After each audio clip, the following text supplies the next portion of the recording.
And it shows now that we are going. Really? Yeah, it's not going to show that stupid message anymore because I told it not to. Where's me on your screen? That camera is not showing you me. Tell you that much. All right, I'm looking for the camera right now. No, that's not it.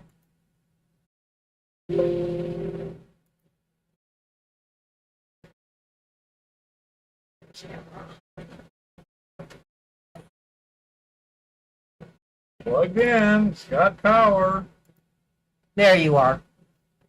I had it on show screen, not regular. So there you are. I understand.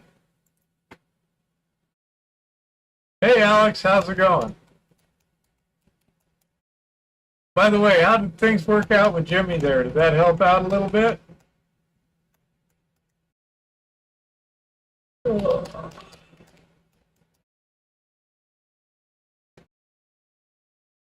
All messages you send. Well, of course they will. I hope so. Can you hear me okay?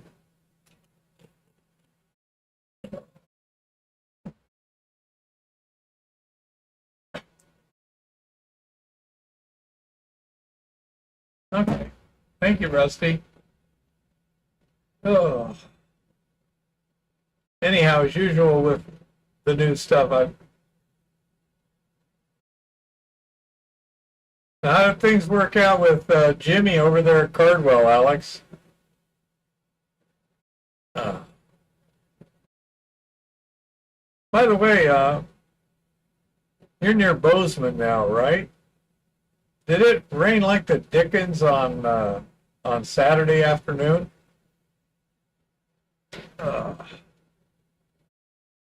We were over there at the Trump rally Friday, and then Saturday we were in the field. It rained hard on us. It rained harder on Lauren, who was in the Jefferson Valley. Cool. And so I was just thinking, what a gigantic cluster it would have been if it rained like that on Friday. Because we waited in line for, well, we waited in line from about 1:30 to 7:30 before we got in the building, somewhere around 7:30 or 8. Did we get there about 12:30? Yes. Yeah. So, yeah, we were in line about, but they were actually running chaos from about 3 o'clock on.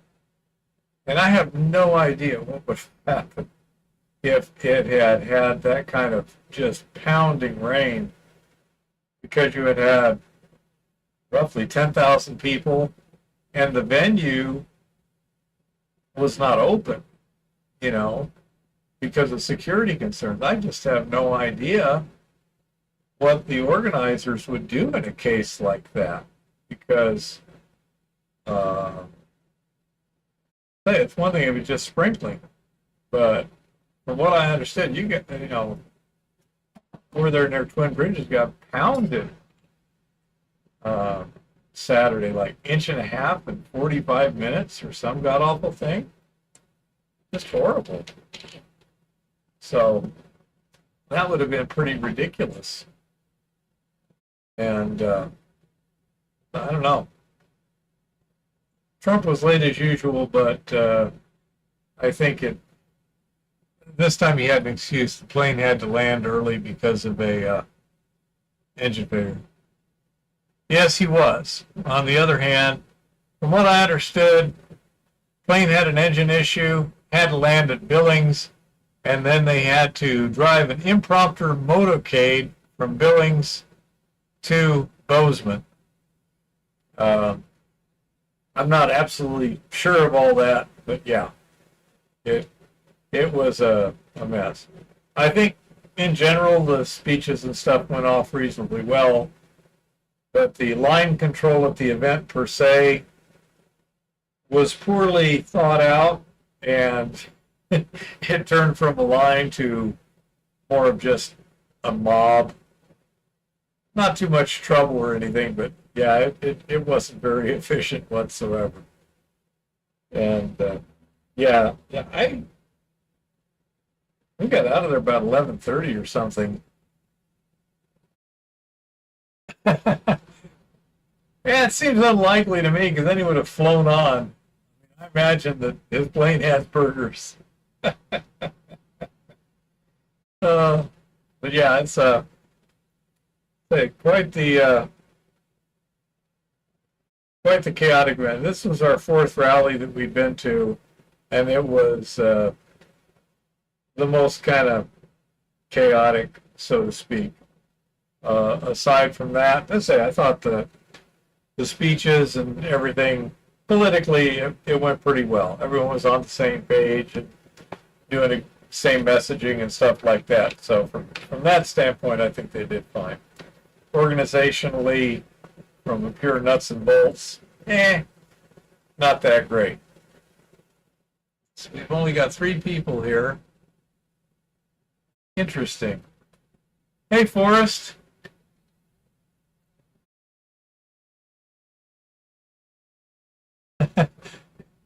Well, of course he better, Forrest. You don't think they've stopped? Anyhow, we've had a rough day today, even more so than me. She's been feeling a little poorly the last couple of days. And on the way home this morning from top of the hill, we had a flat tire, which is a pain in the butt. Chemical formula is in. Well,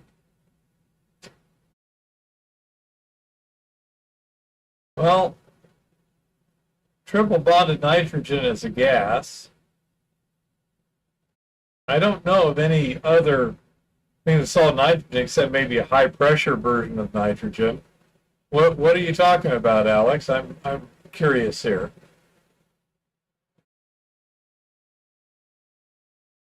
So we had fun with the tire on the way home. Took Eva over to urgent care, got her looked at. So we're running a bit late, and didn't get a whole lot done. Delta nitrogen stable room temperatures when it's 10 gigapascals, huh? Well, yeah.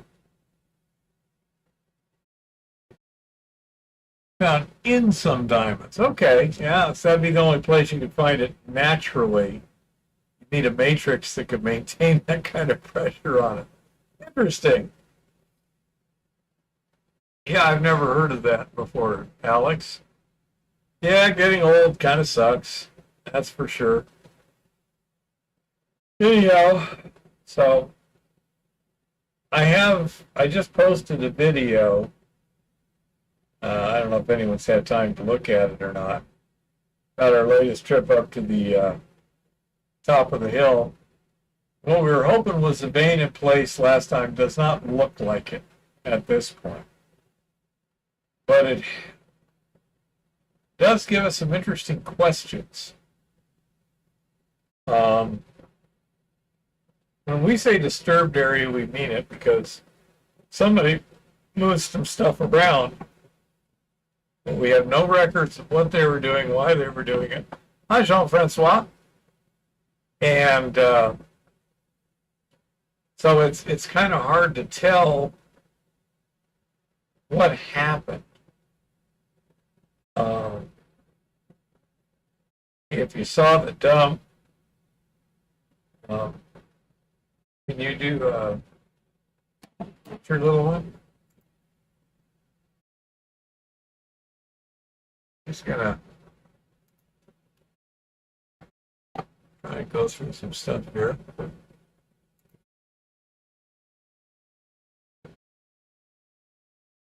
Okay. Let's see if I can see what the hell. No, that's not the one.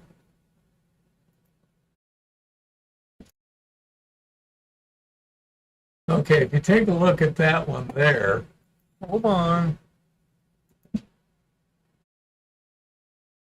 we're working on it.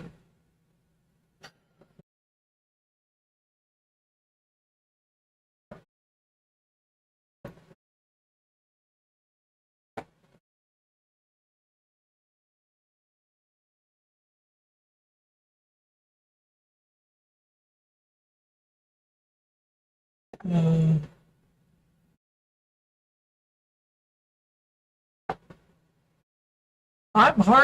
I really don't know. Of course, they left a lot of quartz there, but what did they take and what did it look like? Of course, is something that we cannot ascertain. And there might have been some other stuff that was much better looking. I don't know. Trying to get something to happen here, Bill. I understand. So it becomes a big question. Were they digging it all up and looking around and hand selecting some stuff that has been removed, so therefore we can't see what it was? Or were they more just kind of digging to see if they could find something really good? It's an excellent question, which I do not have an answer. Got a permit, Alex? It's on Forest Service land. I would love to do so. It's the permitting thingy that's a bit of a pain. I don't know what to tell you because it's on the bottom of your screen and I cannot bring it up there. Can Okay. anyone see a picture of my hand and a forest? I don't see it over here. Hey, Lars. Yeah, that's where you're supposed to see it, dude. But that may be what... Say, I have no clue. No.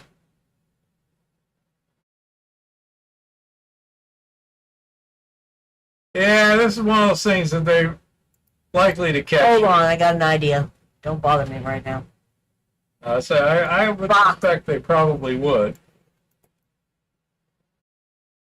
Well, that's not what I wanted to do. Okay, I got a better idea. Hold on. You'll have it in a minute. He's working on it. I don't know what's going on, but that's par for the course.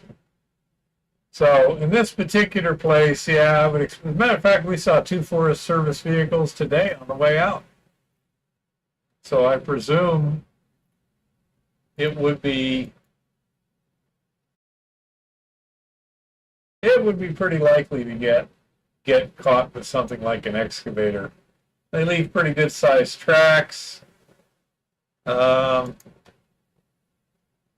There we go. It's going to be a little kludgy, but we got a plan. She's got an idea. Now, if you look at that picture there, my finger is right on top an area of brown.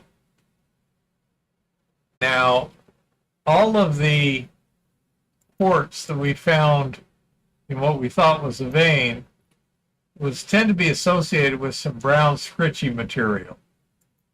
So my thought is perhaps they were digging that material there and pushing it in the dump. See that big divot to the right of my finger there? I think that's where all the material from that dump came from. And a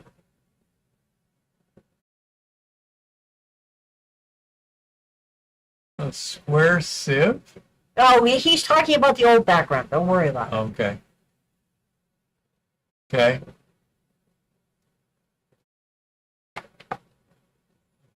Yeah, we're working on it, Alex. What? Alex is talking about sneaking an excavator right there. Well, if you just put a Forest Service tag on. Okay, if you want another picture, let me know. Yeah, it would, Jean-Francois.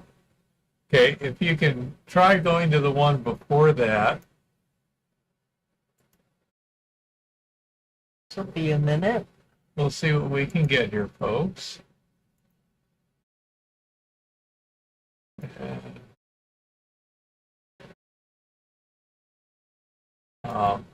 Don't. Because on the left of my hand, you'll see that kind of raised area that has a road on it. Now, I was thinking that that was basically short distance to bedrock, but it looks like I may be mistaken in that. Okay, that is the one before. Yeah. So there's that brown area, a little easier to see. Now go ahead to the one before that little one. And so I think that divot is where all the stuff from the dump came from. That's the one before that. Okay. This is the material where I was digging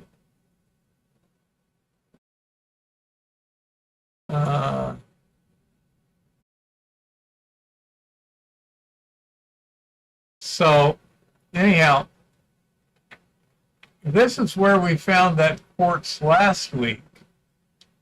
And as you'll notice, this looks more like fairly fine earth fill. It's pretty disorganized. It's not keyed together.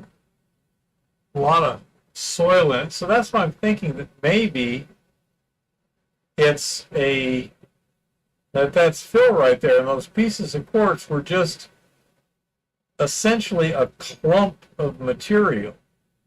Go ahead and try the next one, earlier little one. And I say, so it's, yeah, there you go, that's the one. And I dug a pretty good sized hole there. And I got the bucket for scale, that was good. Unintentional, but good. And basically, the middle of that was where we got that quartz last trip. As a matter of fact, you can just barely make out kind of a change from brown to gray on the near wall left side there. And there was a couple pieces of quartz I found there. So I'm wondering if maybe the dozer wasn't pushing up some zone, area from the presumed ore zone or not, and dumping it, and then just kind of smoothed it over later. That hole you see in front of you, the kind of deep one, that material there had apparently settled. And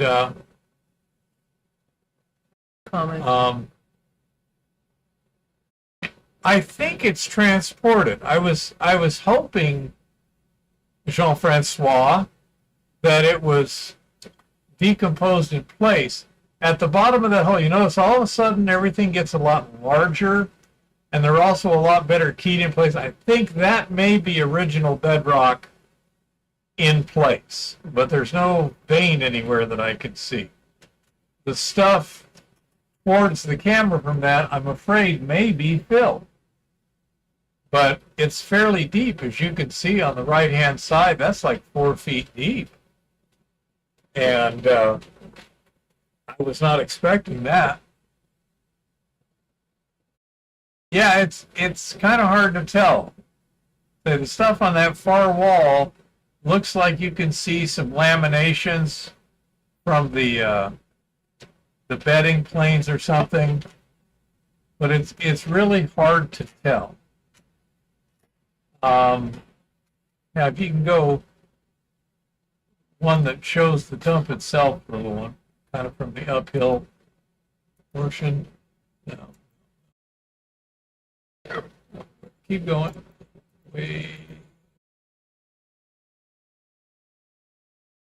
That's my dump. Yeah, do another one. But, okay, try the next one and see if there's anything there. No? Okay, go back one. Okay. Show that to everybody. Now, this is the lower edge of the dump that I believe was pushed from that divot that we were looking at. Go ahead and get the chat on if you can. And that area that you see there that's flat is where Eva, over the time where I've been doing other stuff, has been digging that out and hand sorting the quartz and everywhere. Did you dry pan the loose stuff? No, I've wet panned some of the loose stuff. Haven't had time to do MD20 or what do you call it?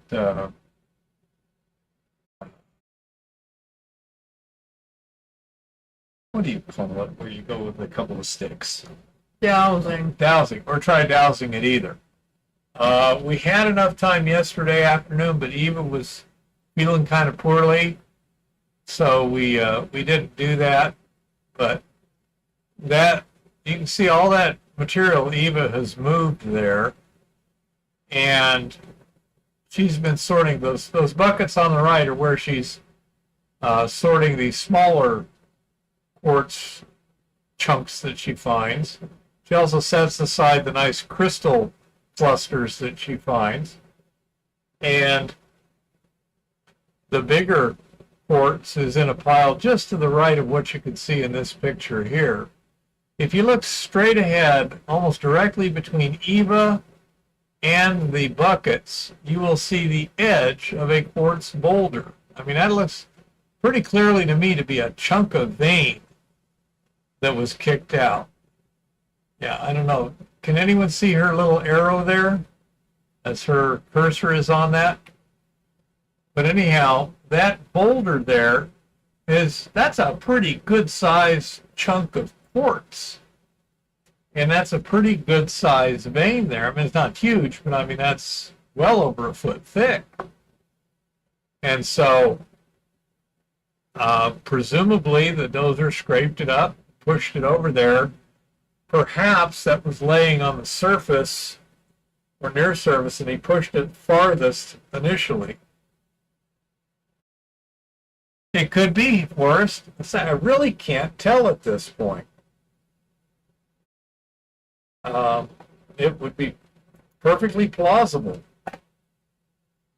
But that quartz there has significant gold. I mean, it's not rich or high grade or anything, but if that dump was that great, I'd be pretty interested.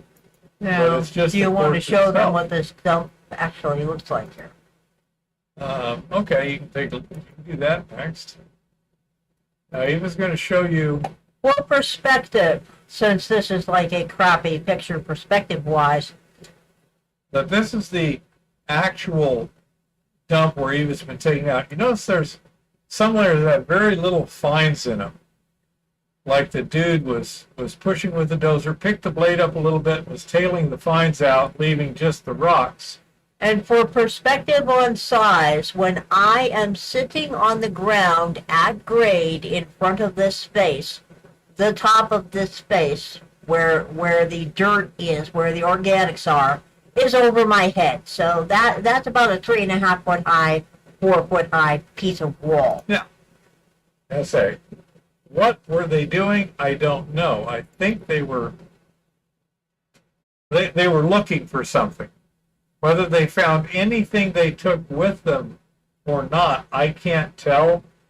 I think you would agree that there's no evidence of that.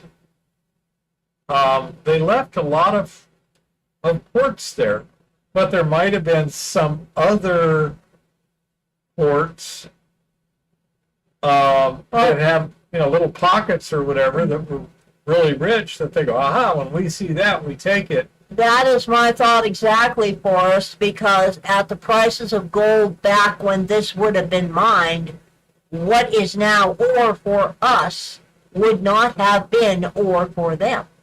I'm guessing this particular work was done in like the 30s, but I can't really tell. There's trees there that have been a while, but not. And I'm not a forest expert, but it looks like all the trees in the area are pretty much the same age. Wouldn't you agree, little one? Yeah. Yeah. Well, there is some old growth there, but all the stuff on that particular On that part of the hillside. hill is more of the same age. So either a massive forest fire went through there, after the mining and before the present, and everything grew back. I said, it's possible, Chris. Again, absolutely no records at this point. And I can't tell. Well, I will say this, Chris. The artifacts I have found so far, including a very old ceramic insulator, did not come from as late as the 50s. Okay. The insulator we found last year was 20s or 30s. Go to the one with the pile of quartz, little one. Jean-Francois, I would love to, okay? Let's see. Well, the previous one we had a picture of Eva. She's for scale. Not that one, the one with the pile of quartz. There you go. Okay. Yeah, that's got lots of scale in it. This has tons of scale in it. Yeah. See, those are quartz rocks that just being dug out of the face of this dump. Chat, please. I dug them out and moved them. Yeah. And so, now, if you look at the trees, you can see they're all about the same size, and I don't know how big that is. And well, in terms of years, I mean, those are, the biggest they're trees are about like 12 inches. They're about 50 or more years old. Okay, well then, Well, the rings on them, Chris, are really, really dang close together. yeah, I say that is probably the best indicator of how old it was, because this area that you're looking at there in this hillside doesn't have any. Yeah, we could, Chris. That's not a bad idea. You can see there's some ends that are cut there, but I say it's all fairly small trees, and my thought was maybe the hillside had basically been cleared and or burned up. I don't recall seeing much in the way of burned stumps or anything, though. I am going more with burned than I am with cleared for a couple of reasons. First of all, in some of the areas where I have dug, I have found wood. I have found burned wood that went and decomposed. Okay. Number two, they didn't de-stump back in the old days. If they did it in that period of time, they didn't reforest either. And all of that huckleberry and other foliage in there is the kind of foliage that comes back after a forest fire. That damage on the trees, Jean-Francois, is actually probably from pine beetles. They had a major pine beetle infestation in the area. There's also something that I'm seeing on the old growth trees that are around there, the ones that are 2 feet in diameter or more. They have a parasitic moss growing on them. It's a bright chartreuse green, a very spiky, spindly looking moss.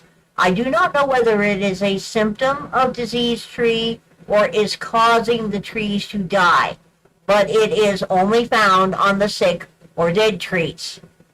Okay? So, but that particular thing that you're seeing in the bark, I'm noticing on a lot of the trees in the area, there's actually some sort of a tree disease going on. Some of them, they're shedding of their bark, and they're sapping out. Hi, Shaggy.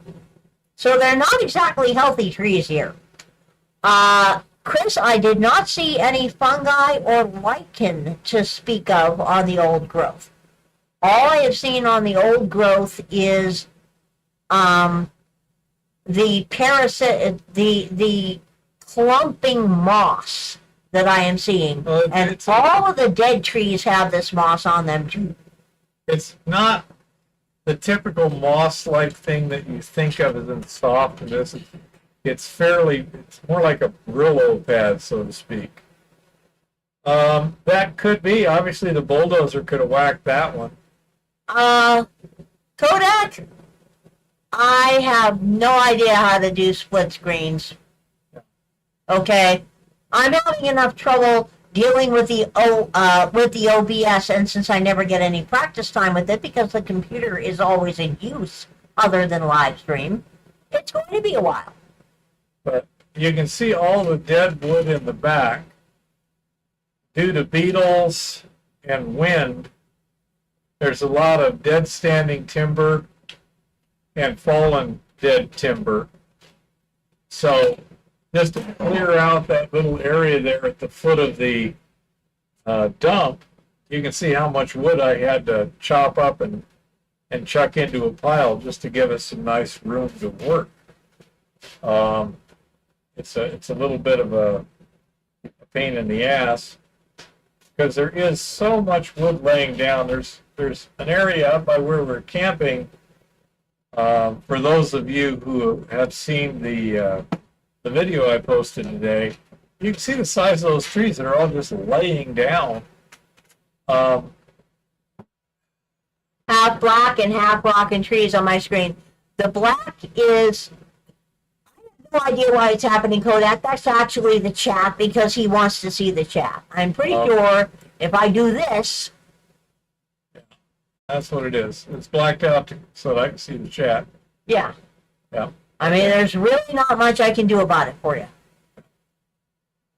Because he wants to be able to read questions here. Okay. Maybe it was an old logging operation. Quite possible. It's definitely possible. There have been logging operations in the area. There were logging operations there last month. Yeah, there's logging right now. I think that But was around our campground is the only place where you see actual, still living, old growth trees. The largest one we have is probably about 24 inches, maybe 28 inches in diameter. The ones that came down are all about 24 inches in diameter or thereabouts. The pine trees that are now growing there, these younger guys here, are in very, very good condition. No, not avalanche country, Chris. Kodak, I haven't had time to play with OBS. It's all I can do to get a freaking live stream running. So. No, it's definitely not avalanche country, Chris. And I see absolutely no indications anywhere of avalanche damage to trees. So I would say no. It gets a fair amount of snow, but the slopes are just not steep enough, I would guess. Anyhow, but that slope you're looking at there is, I don't know, probably 10%, 15%. I say, hard to tell. Most of the tree damage, I think, is done from beetles in terms of turning them unhealthy. But there's also... yeah, I know. I can see the Windows toolbar down there too, Kodak. I can see what you see, and I have no idea how to fix it. Okay? So... But a lot of these trees have been blown down. Have we seen much in the way of healthy trees blown down? No. I noticed yesterday when we were hiking to that claim corner, I saw one tree Yeah. that had been I saw blown one that down had been... and had a bunch of needles on it. They were brown now, but Yep. it was clearly fully covered with needles. The one tree I saw that had been blown over, so to speak, the one that had been broken in the middle, was part of an old road. It wouldn't go anywhere if it was forest. Yeah, there's quite a few old roads there that are clearly identifiable, but not much right at this location. How far of the quartz belt did you dig? I dug a couple feet. Okay. Thingy went mute. I don't know. Can somebody tell me whether they can hear us or not? Because I'm still showing we've got volume over here. Yeah. That is a point, Chris. Oh, it could definitely get cold up there. The other thing that I'm looking at when it comes to Um, the quartz situation up there. Last year, at the end of the season, I had gone over this entire part of this hill with a fine-tooth comb, and there was no quartz float anywhere. Period. Zero, zip, nada. I found last year one piece of quartz float that was between the size of a softball and a basketball. Okay. This past season, when we got back up there again, we're bebopping down the road to get to this particular disturbed area, and lo and behold, right between the roots of a friendly little tree, right next to a hole that somebody dug decades ago looking for something, there was several pieces of quartz float. It looked to me like what we used to call a rock harvest up in Maine. Because in the spring in Maine, in areas where the soil is fairly loose, like in fields in particular, after frost heaves over the winter, you find little piles of rocks that we called nests, and it was a rock harvest because pieces of bedrock or pieces of loose rock under the soil would be broken by the frost heaves, and they'd come up to the surface, and you'd have to get rid of them to plant. And I am wondering personally if that isn't why people decided to dig in certain places on this hill. Because that quartz was not there last year. That quartz was there this year. So, I have no idea exactly what's going on with that. When it comes to the volume, guys, there isn't much I can understand about this. Well, I just adjusted it again. All my things are in the green on this end. So,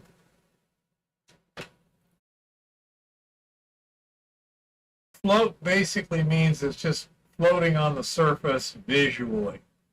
When you're yeah, walking across the ground and you see a chunk that's just sitting there, it came rolling in from somewhere else, like it rolled down a hill or whatever. and it's laying on surface, it's just called float in terms of it's a piece of rock just sitting there. It's not anchored to bedrock, so it's Yeah, floating. and it's not clearly associated with something else, although even if you had an outcrop and there was stuff 10 feet downhill from it, you'd still generally call that float.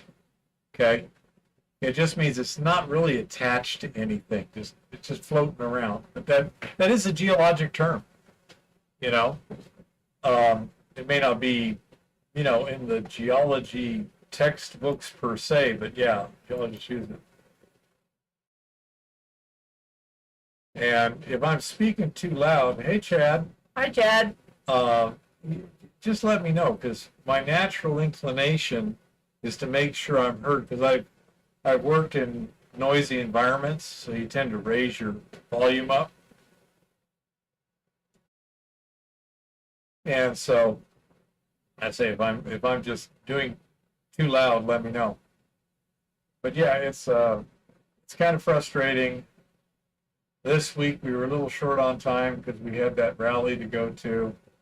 Next week we will not be in the field. We will be at the mill for some secondary reasons and stuff, which will be fine because we got to get caught up. Theoretically tomorrow, and I need bearings. Okay. Well, like I said, Chris, I have no idea. All my numbers are green over here, and, I have no freaking clue. I am doing the best I can.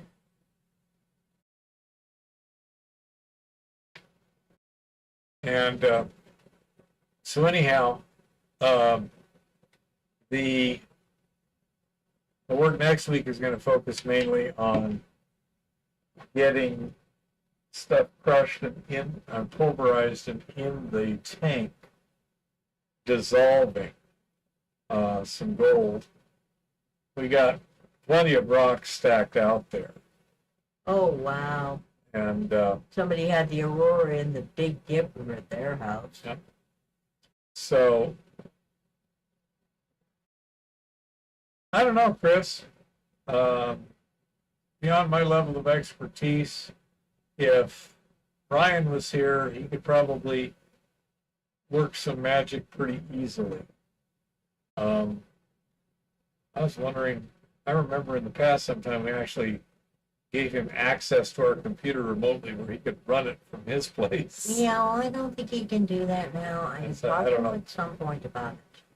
But anyhow, so I say we'll be doing a lot more of that. Um, we've also got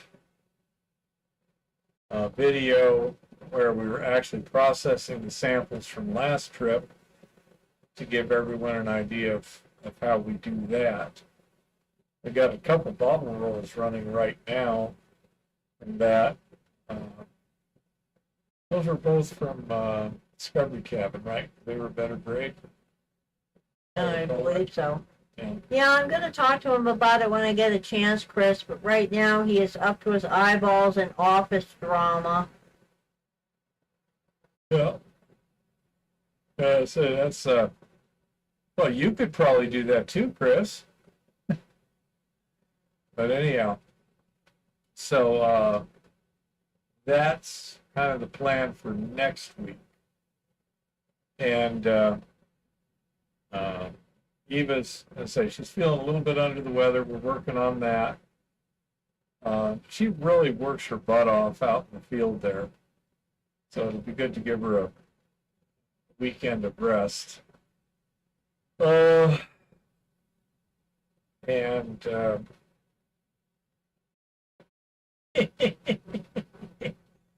and so what we do also is whenever we're running this kind of rock, we run it as if it's a batch sample. Now, the one thing we don't have is a good continuous sampler yet.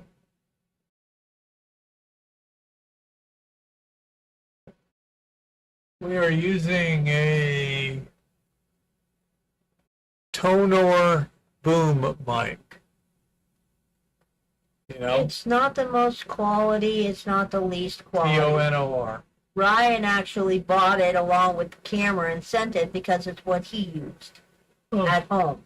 You might But in wanna his home, switch back to me on the screen. but in his home, he has a very nice, the room he has his gear set in is all walled off. He built baffling and all that stuff for him to do his computer stuff online. We don't have that. We have a shit ton of echo. We have a big apartment, and, you know, there's limitations. You have an air conditioning going on in the background. Yeah. But I say we'll be able to get better ideas as to what the actual grade is and everything, because each 1,500-pound batch is essentially a 1,500-pound sample. We do the gravity separation, and then after we do the agitation leach, we take a solution sample, which we take to the lab. So essentially, we have a pretty good idea of how much gold is in it. And I say that's okay, Shaggy.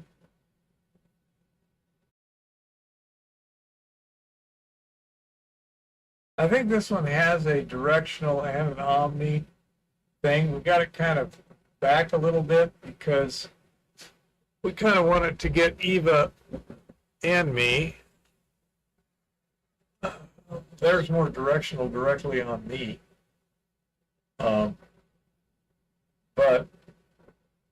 I'd say we're running these things as if they are samples, basically, just really, really big samples, so that we can get a better idea of what we're doing.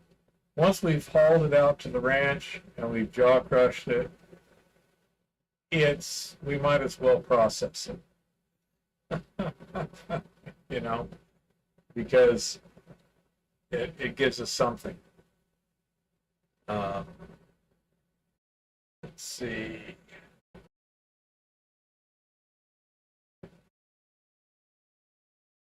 Could be, Chris. It's probably an adjustment somewhere.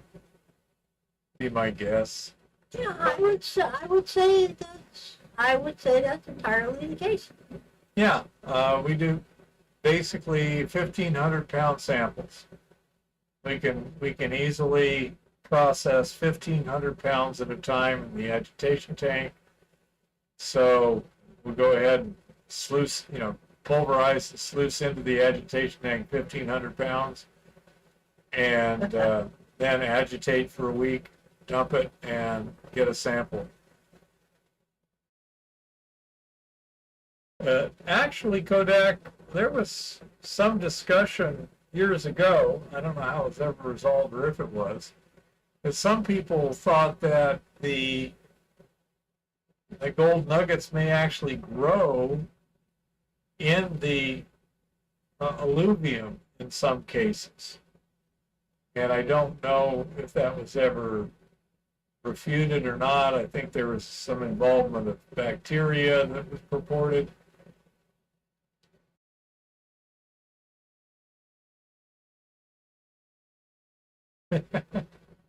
So anyhow, yes, we're basically doing 1,500-pound samples, and we're continuing to look for a better grade of material to process. Yeah, I say that's what somebody was postulating years ago, and I don't know how that got resolved. How long does it take to ripen? I have no clue, Jean-Francois. I say it was kind of speculative at the time, but at least in some instances, there seemed to be phenomena that were consistent with that happening.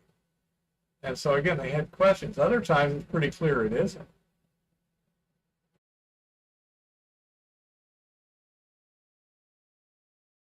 Yeah, so I'm really not sure, Jean-Francois. And so my plan is next time we go to the top of the hill, I'm going to start digging a little bit on that red-brown area up in the corner of that divot, figuring that since all the quartz we found was kind of associated with that iron color, that may be the end of the formation that they were pushing. And so I might be able to find good visualization of what was going on at that area relatively easily. I have no clue. But as Lawrence said last night, he said, go to the top of wherever they were cutting because dozers weren't good going downhill. They're not going to be laying out fill going uphill. They'll be laying it out going downhill, and it makes perfect sense. I would think that that's perfectly plausible, Jean-Francois. Also, there is a... no, I did not, because they were a little too random to tell anybody. If you had anything that was mobilizing the gold, then just some kind of reducing agent could do that. And I think that was what they were looking at. Also, bacteria, a lot of them tend to be about 10 microns, and a lot of gold, the positive from solution seems to be about 10 microns. So, pure coincidence, who knows? I certainly don't. But that was one of those situations where it would be nice in the North 40 there where the big holes in the side of the hill are. It'd be interesting to see, but it's a long walk. It's hard. Once we get some things straightened out, we may actually be able to access it from below, which would make it pretty easy. Shaggy, that is something that I am looking at very closely. One of the reasons I am excavating the leading edge, if you will, of this dump and digging everything out is because along the way I'm noticing the difference in the changes in the dirt. And I'm going to start loaming in the area as well because I am of the opinion that there may be some enrichment under that freaking dump. I would agree with you, Honey Bunny. That last, the last video I put up, it seemed like there was an orientation and a zonation there. Wow, Jean-Francois, that's terrible. Yeah. What is it? Is it viral or bacterial, or they got it defined, or is it just kind of a generalized sort of thing? Hello, Dean. Hi, How's Dean. it going? We also had a gentleman over here. He's from Helena, but he brought his dad over too. And we did some panning with some of the fresh stuff that we got around here. Oh, whooping cough sucks big time, Jean-Francois. I've had whooping cough. Were you coughing like the Dickens? I mean, coughing till you puke practically. Man, that so it took me about 6 weeks to get over it. I had to keep working because we needed money, Well, if we had stuff that looked like it was in its original location, we would be very happy, Chris. Well, I will say this, Chris. I'm getting some damn good quartz out of that dump. And by the time I'm done, that dump's going to be taken apart. Huh. Well, Jean-Francois, I hope things get better up there. Yeah, get well soon, Jean-Francois. Well, I hope all the other people who are sick get And well. everybody else, too. That's exactly what we thought first too, Honey Bunny. And that's why I immediately went up there and started digging there, hoping to find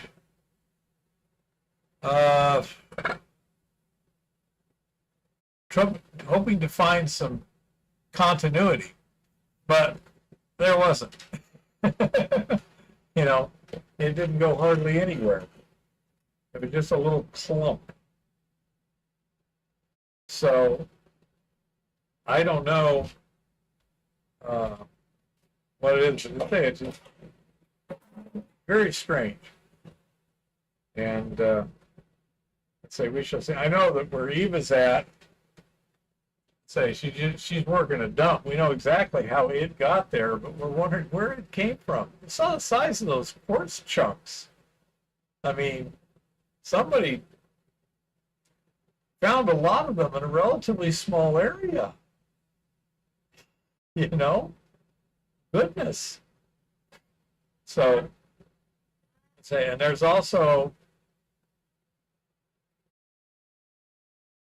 I don't think at this point, Chris, that you could have had a slide unless it was a big one.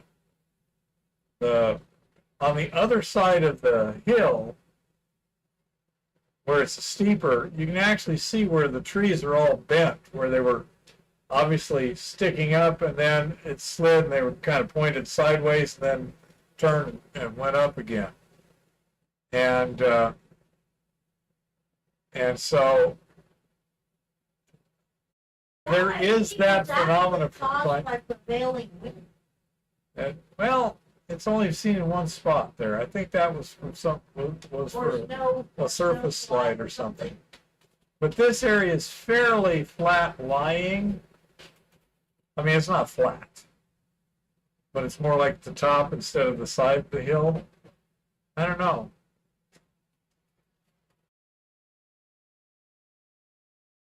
I don't know about any gold there. If the outburst you're talking about is where the tourists were running for their asses, I did see that, but I didn't hear anything about gold coming up. So I'm not sure.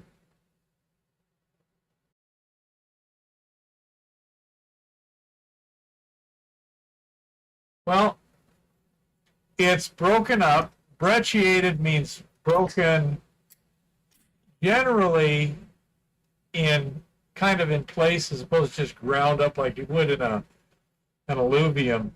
We don't have any. We do not have a piece right We here. actually do. They're in the trailer. Yeah. Okay. Just an FYI, he's probably going to go looking for it. However, Yeah, I'll see if I can find there, our host rock up here is a siltstone, sedimentary, typical siltstone stuff.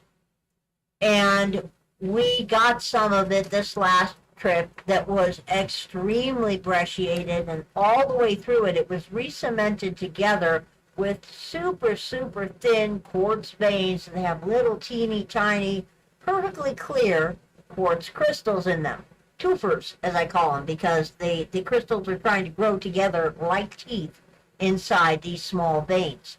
He's going to go get a piece of this, and we're going to see if we can get it on film for you.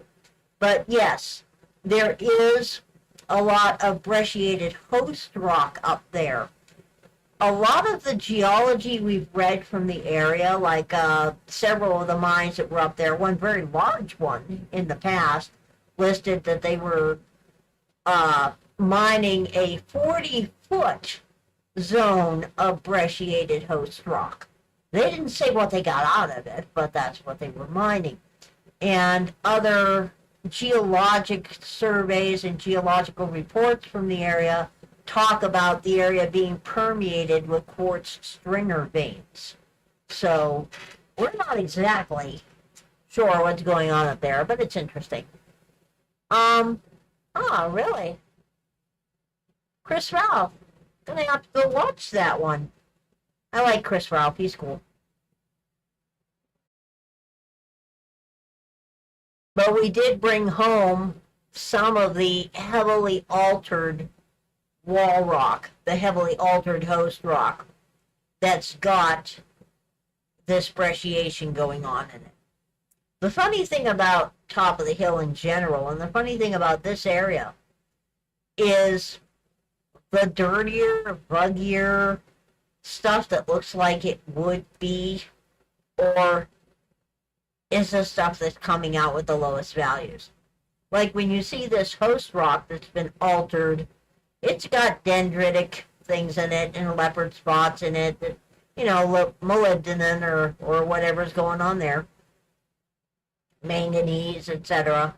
It's got a lot of iron staining. It's got the quartz, a lot of iron stained quartz, and that's actually coming back with the lower values for some reason. So, yeah, just the way it is.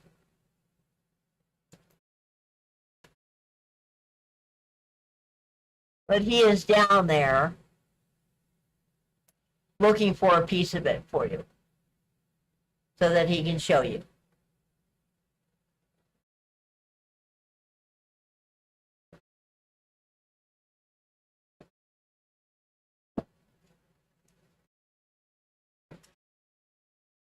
But basically,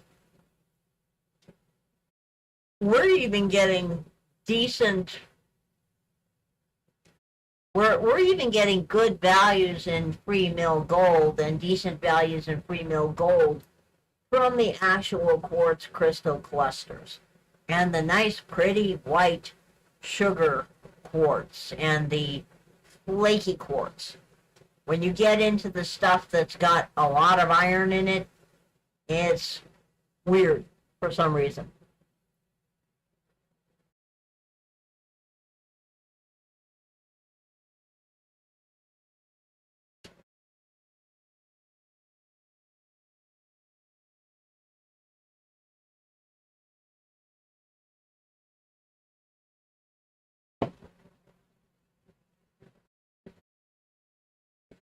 But hopefully he will find a piece of that rock so we can show you what is up with it. what I have been doing is basically just mining that dump, if you will. Sorting the quartz out of it and tossing the host rock on down the hill. Because it's been working. And there's a lot of crystal clusters in there, which I found quite interesting. I am hoping that we find an actual crystal garden up there. I would really love to find a crystal garden. Well, Kodak, I'm not going to move over and sit in his seat. You know, I'm going to sit right the hell where I am. So y'all have to live with it.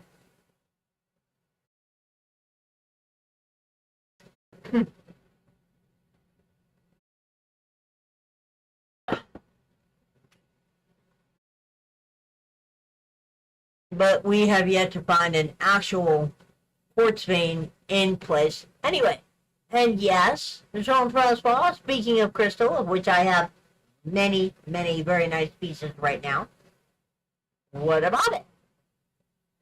I'm always ready to talk about crystals and silver.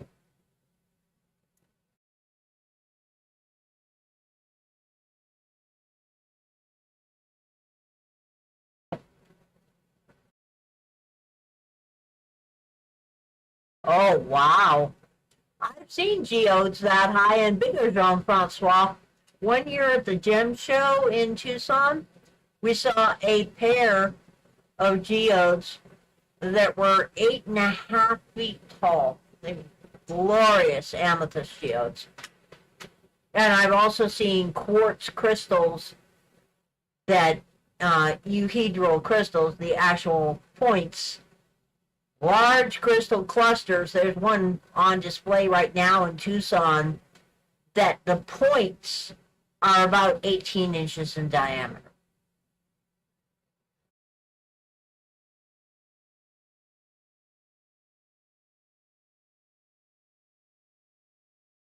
I have found some very nice quartz crystals. I'm going to be cleaning some of the small guys this coming week. Going to put them to soak probably tomorrow. And then I'll get some nice pictures of them because they're very interesting three-dimensional dudes. Very exuberant. Here, I'll go get one and see if I can show you.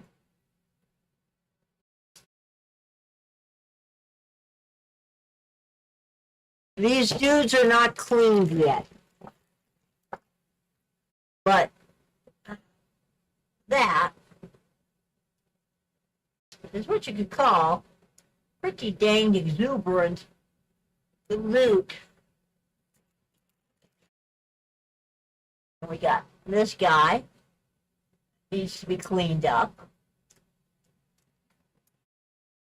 These are the ones I found this week. And this one is being all exuberant on some of our host rock for whatever reason. He's back and he's got some rocks to show you here. How did that work out over there? Could you see okay? Yeah, just decided to do something since you were gone for forever. Yeah. Now, I love agates, Dean. it's not too bad. It's showing pretty good. This is kind of a breccia. You can see here's a fracture here that's been filled with quartz. And there's host rock here, host rock here. These broken pieces that are cemented together would be called a breccia. Well, this is pretty If you coarse. wet it, it might show better. This one I think is going to be tough. Yeah, that one you're probably going to have to wet. It's not going to show unless you wet it. I'm not going to do that either. Not too much. This appears to be basically just pulverized host rock. It's been kind of re-cemented, but so heavily altered. It's hard to tell what's going on. Yeah, I thought so. It scratches okay. Oh yeah. So it's not, doesn't have so much silica that it got hard. Jean-Francois, he did spit on it. Yeah. But anyhow, Well, I thought he should go run it under the sink water, but, you know, I don't think it's going to make a lot of difference. I don't think it is either. No. Now, I've got video in the tank there that shows a rock from the last trip that just got a beautiful example of where the host rock was fractured, and then you've got these cracks filled with silica. Okay? And it just... I was hoping you were bringing up one of the pieces that had little toothy veiners in it. I could... Oh, you mean a big one with toothy things in it? Yeah. Good luck. Because I wanted to show the guys how the quartz makes these toothy veiners. That's fairly plausible.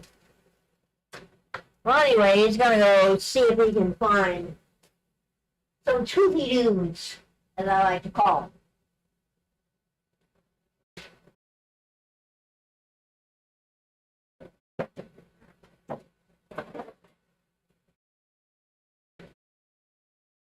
Don't know how well this one's going to show, but the back side of this guy is some pretty heavily stained quartz here. The front side has a very exuberant crystal formation. All the different directions that they go in are quite interesting.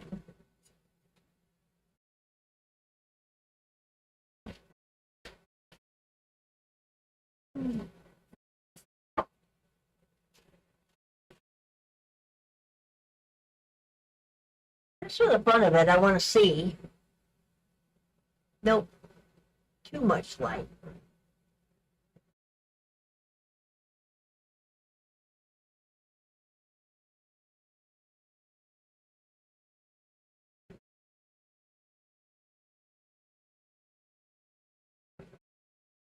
But we get a lot of that up there. We get a lot of this really interesting.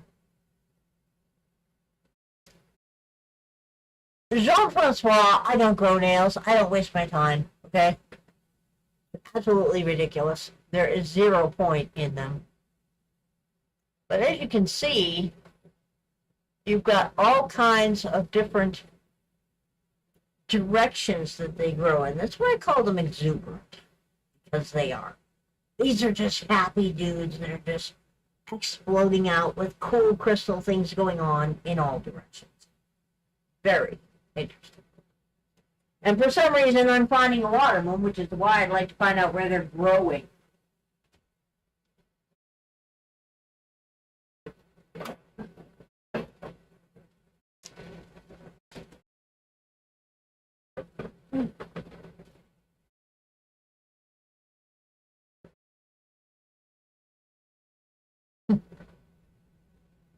Oh, yeah. I absolutely love my crystals. Yeah. There's a toothy dude right there. See how they tend to grow together? Now, we found a lot of coast rock this week that was brecciated and had very fine veins of this in it, which is really cute. Well, Jean-Francois, I could make a humorous video about nail and hand care for mining ladies. It would include using mayo for skincare. Everyone knows mayonnaise is the best skincare, okay? Just don't do it when you're out in the field because all the bugs will eat you alive. But anyway, you can't really see very well in this guy, but the quartz that is around the teeth is extremely fine grade. It's what we call sugar quartz because that's basically what it is. If you look on the far side of this dude, you'll see all kinds of bladiness going on. where the calcite dissolved away and what's left is the quartz. So this guy is probably not going to be the best quality gold that we have around because he's uglier than most of our best stuff. Yeah, it is strange. Yeah. I mean, the best stuff we have is the stuff that's very pretty white. So, well, yeah, that's how it works, Jean-Francois. I actually have a bar of soap that I use all the time that is made of beef tallow. It works very well. Here he is again. Now, what I wanted you to bring was a piece of our green host rock that had vein support. Yeah, well, they didn't show too well. And so anyhow, that's what a breccia basically is, but there will be a good example of that in the video where I show on the sample prep, because we've been trying to determine what seems to hold the most gold. One would think that one that Eva just showed, wherever it disappeared to,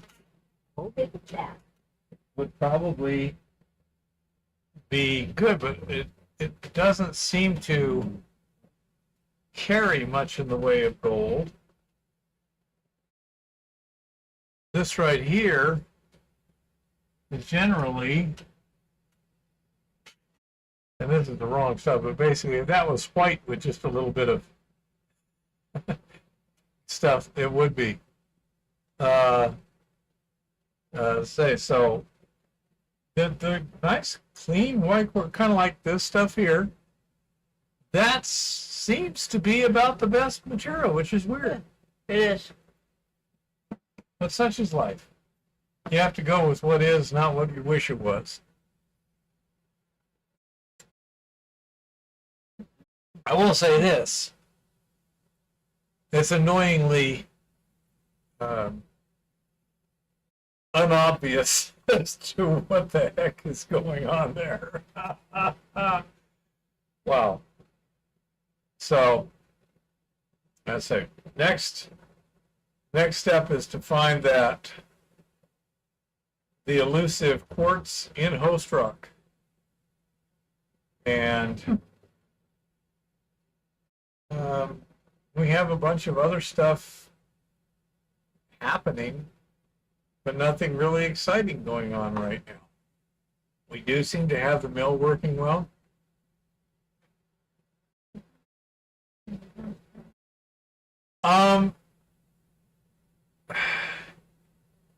We haven't seen it by eye.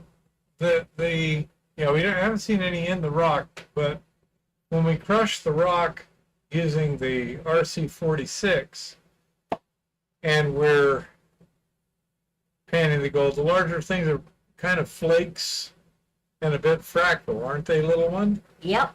Okay. And they're very pretty. They look like fairy gold. Okay. So, I mean, they really do. They look like a silvery gold glitter like you'd see in little tiny fairy bottles. yeah.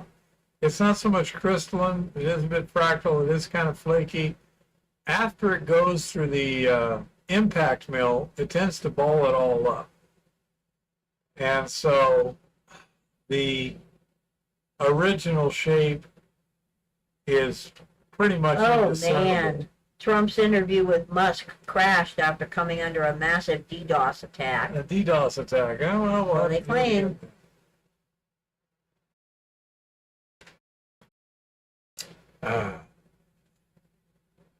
So, let's say I can't tell what the original form is, but it seems to be more in the way of flakes and kind of fractal chunks, but not crystal per se.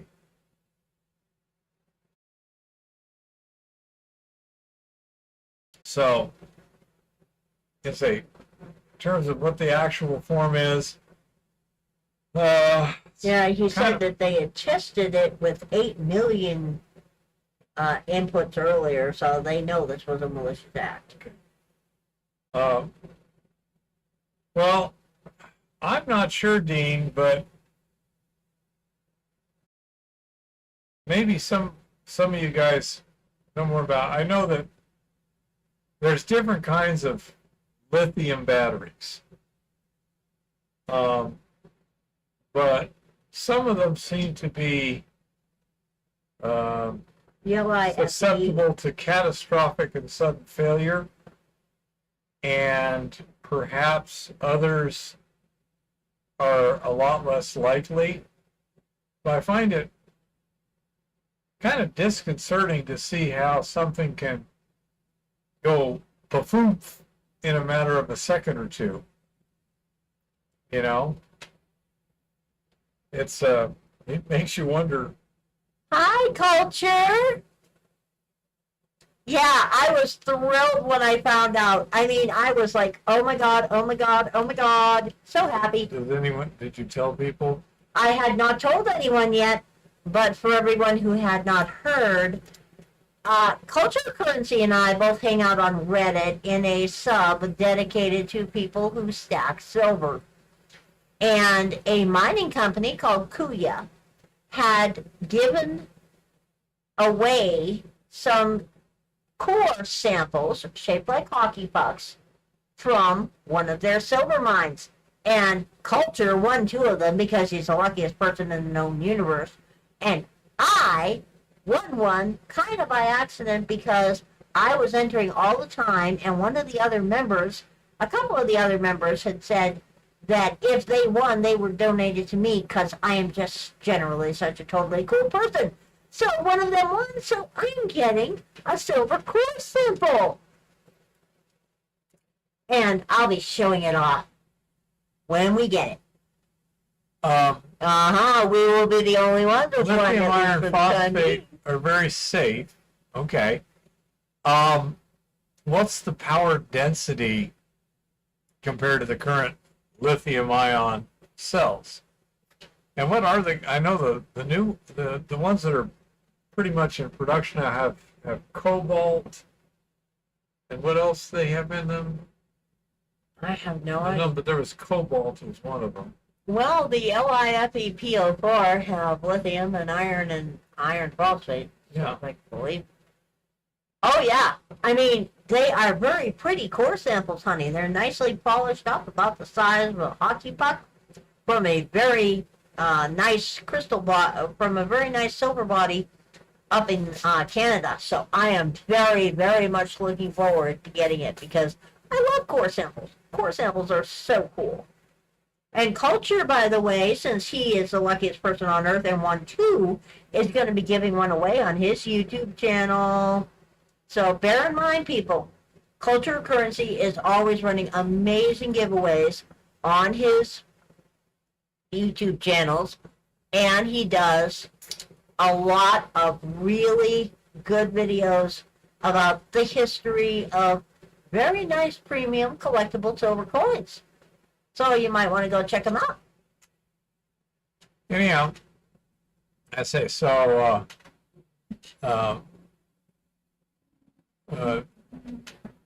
John, what's the comparison between the lithium iron phosphate versus the current industry standard, so to speak?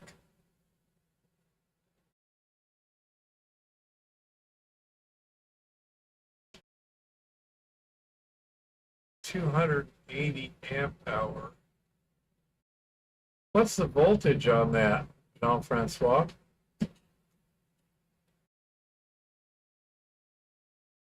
It's a lot of amps, but you have to see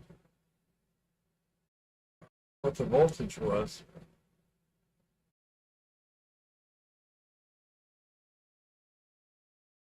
Current industry standard. I don't know, but that one, I don't know if you saw that video of the guy in the Chinese elevator that was carrying an electric bike battery pack, presumably taking it back in.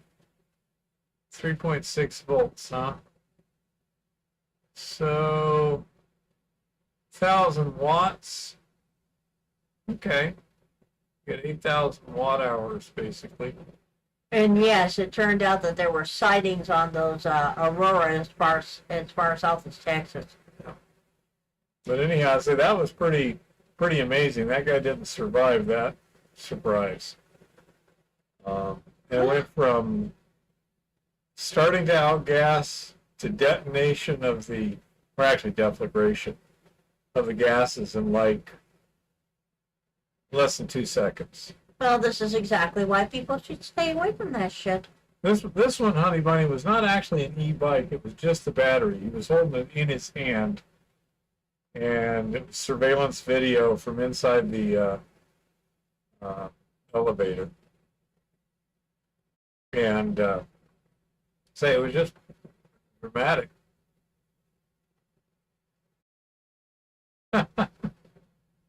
Well, in your area, that requires some special consideration, huh, Jean-Francois?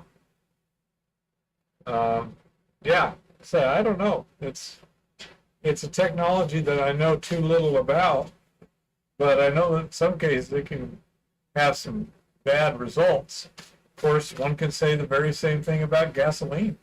You know, under certain circumstances, gasoline, natural gas, whatever, can get pretty dramatic.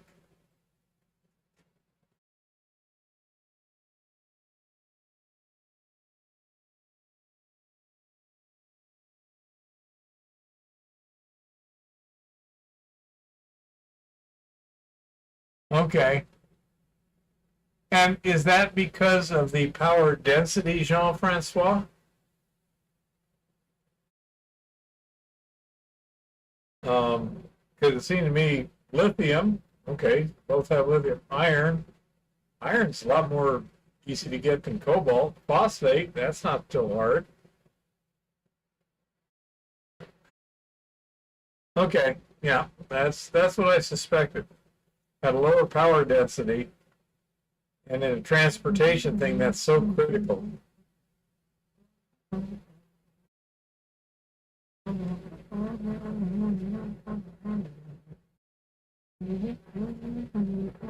Well, I'd say I can see why you would do it, but I mean, I love these people that are talking about electric airplanes. It's like, wow, give me a break. Yeah. You already know my opinion of all that nonsense. Yeah. So, by the way, did anyone check last week's live stream to see if the chats replayed or not? I'm not sure if the live chat replay actually worked or not. I know she did not set it because we couldn't find it. It's complicated. They don't make these things easily. They have I'll tell this you here what. and that there and other stuff other place else. It's Sometime this coming week, you find 2 or 3 hours when you are not living on your computer, and I will be on YouTube looking for how to use OBS. you know, we can watch it at the same time. But anyhow, so that's it. I was just wondering if anyone noticed that for last week or not. Let's see, anything else? Trying to think. I don't think there's too much else. Say we're going to be doing a lot of milling, and that gentleman came over with his dad. They were nice people and paying close attention, and that was pretty nice. Anyone else got any subjects to bring up or anything like that at this point? I think we've already been going an hour and a half.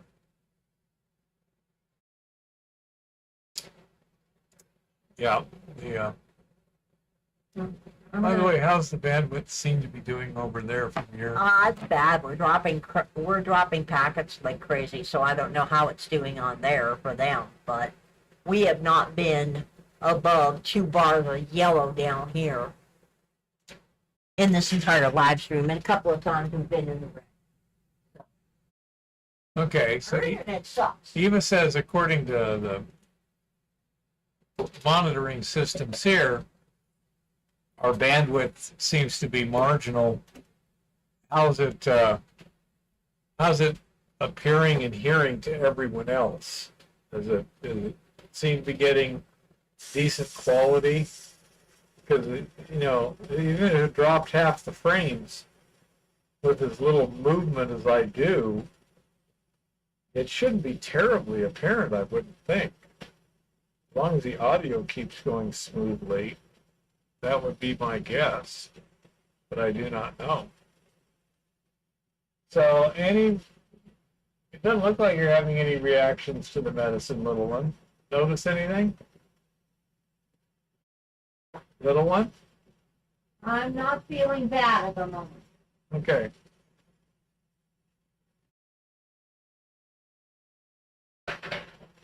Okay, Kodak. Makes sense. Thank you, Dean. Yeah, Eva's trying a new medication she hasn't had before, and it's always a bit of a crapshoot with Eva. Her body tends to do weird things, so we have to monitor that and see what happens. It shouldn't be a big problem or anything like that.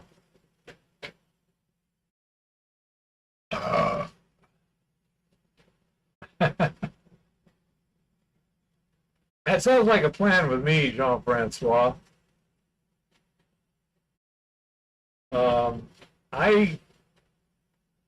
mean, to me, it's like, you know, hydrocarbon, you know, volatile hydrocarbon fuels or self-oxidizing reducing agents. It's just something that if it doesn't have, and if things go awry, it can rapidly change state with a dramatic increase in energy.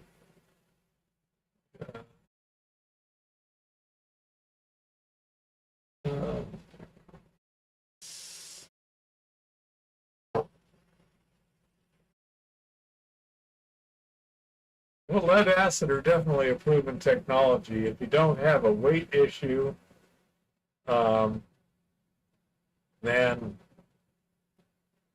you know, that a good question would be, what's the dollar power density of lead acid versus, say, lithium iron phosphate? In other words, for every $100 you spend, how many watt hours do you get? I would think that lead acid should be fairly low on the list.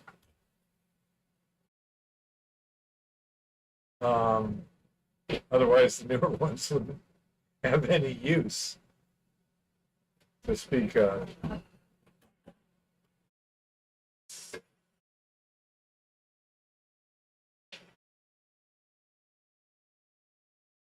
Yeah, even the lead acid batteries nowadays, they have different technologies like gel cells and things like that. So it gets complicated whenever you get into details. Oh, here's a question for everybody. Today, when having to jack up the truck to change a tire, I ran a little low on jack fluid, so I pulled the little plug and put some more fluid in there. But the fact that it was already up, when I went to drop it all the way down for storage things, the apparently I put a little more fluid in there than was supposed to be, so it blew the plug out when I pushed down on it, and we can't find it. So, does anyone know, A, is it possible to just get the little plugs? If so, where?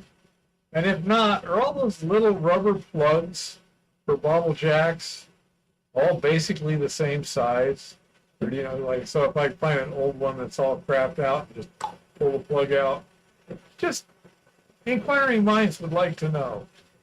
Because that's an RV jack, and it's not cheap. And it would be better to get a plug for that. Right now, I just cleaned the side of the jack and put some duct tape to keep dirt out.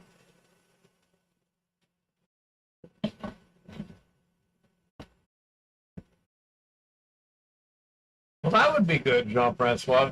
Keep your voltage consistent.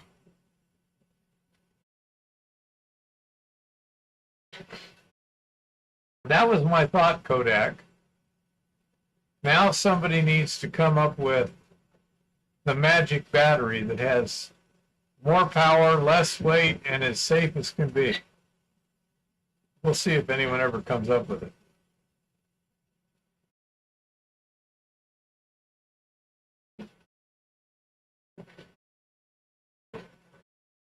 This isn't threaded. This is just a rubber plug.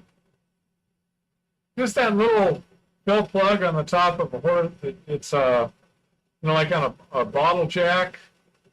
You have a little rubber plug that you pull out to add fluid or whatever, and it allows venting. Yeah, I lost it. Yeah, it disappeared. It's not threaded. Yeah, I don't know why, because I mean, I was above it, pushing down on the. It's basically like a floor jack, but pushing down on it, it blew up. The fluid just hit me in the chest. The extra fluid splashed everywhere, and we could not find the plug for money or whatever. It was just ridiculous. And I mean, we looked carefully. It was gravel, side of the road, sort of thing. But nevertheless, you think you would have seen something that big laying there. I mean, it blew right into my chest. So, should have been fairly close by. We checked the jack, we checked the gravel, we checked my pockets, you know. I have no idea, but I mean, that's about nowadays probably $100 jack. That's what I did, Jean-Francois. Actually, I used brake clean and duct tape the hole for now.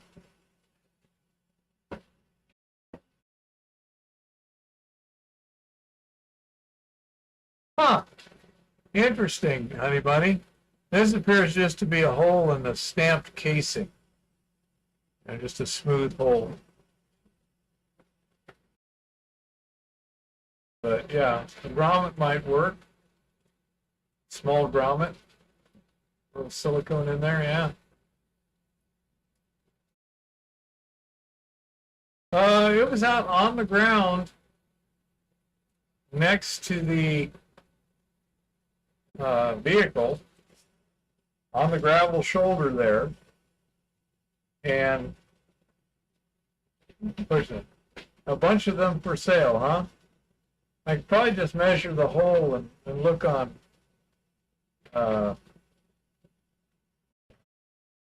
Amazon or something then, because I say it was one of those weird things like, what the heck? Where did it go?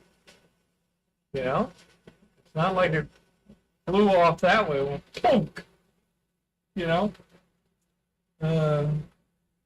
Okay, I'll give it a shot. I overfilled it, and then when I went to compress it, it blew out. Yeah, I checked my pockets. I checked my pants pockets. Maybe some weird ricochet or something. I would imagine it probably is. We checked 100 square foot area of the ground very carefully. Yeah, we checked it pretty carefully. I have no idea. It is an enduring mystery. I checked the jack itself to see if it had blown back and got caught between two parts and was just sitting there hung up in it.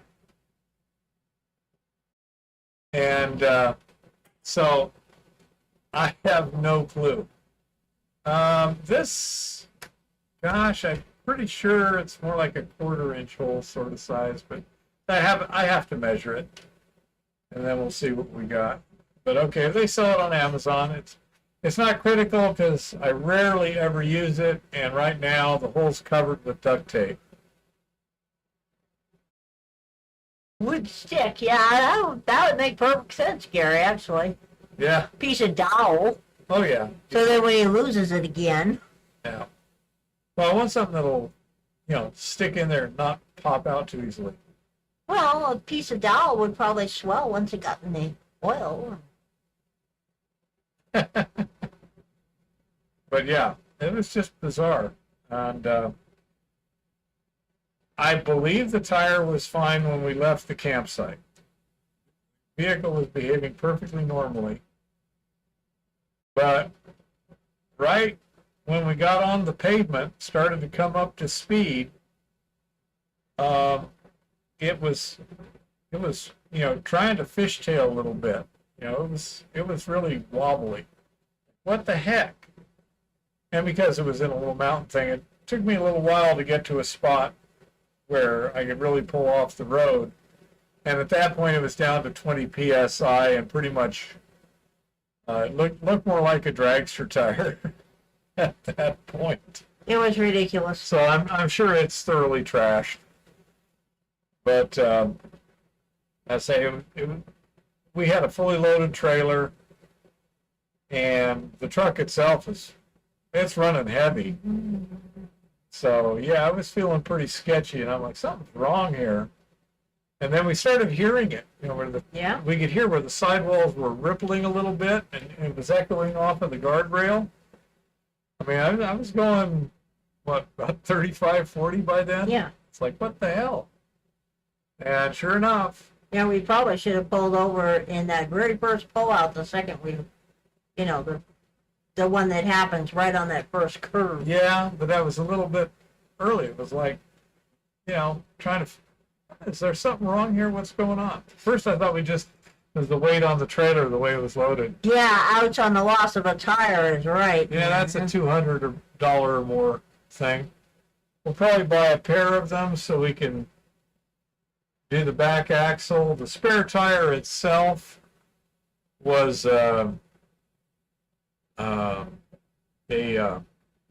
it had lost a little bit of pressure in 6 months.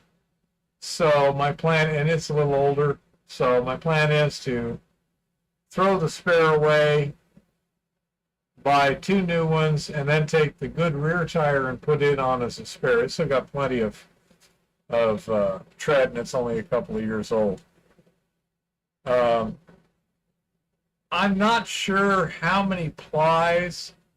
I'm sure it's a radial. But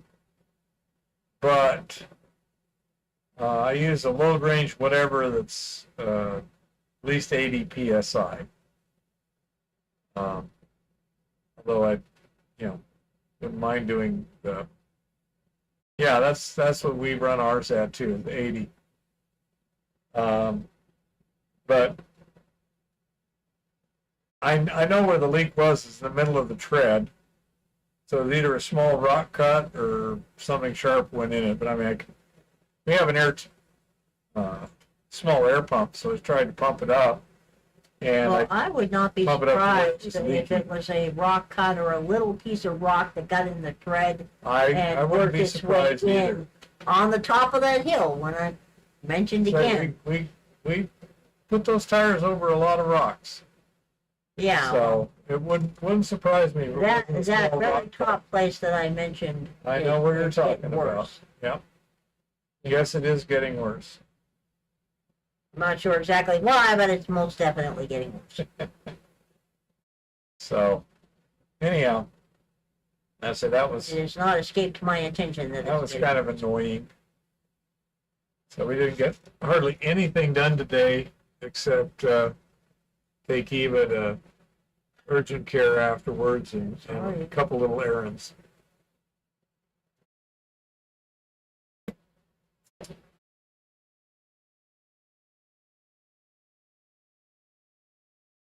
The Lauren is moving some equipment off of a mountain here where he had to borrow a small military cargo trailer you know, the single axle type, but they're built really tough because he said that it's about 4.5 miles of road and it is just a beast. So he's going to be using that to haul some stuff down. Okay, I'm going to be busy here for the next 30 minutes. Okay. So anyhow, that's fun with tires we've been having lately. Oh, not sure. When we put the new bearings in the bob mill, we'll see how they last. I suspect I cracked the housings when I was driving out the old shaft. I suspect it was because it was pretty darn sticky. And now I've got it where all the bearings, well, the old bearing race slides up and down it, no problem. So we shall see what we shall see.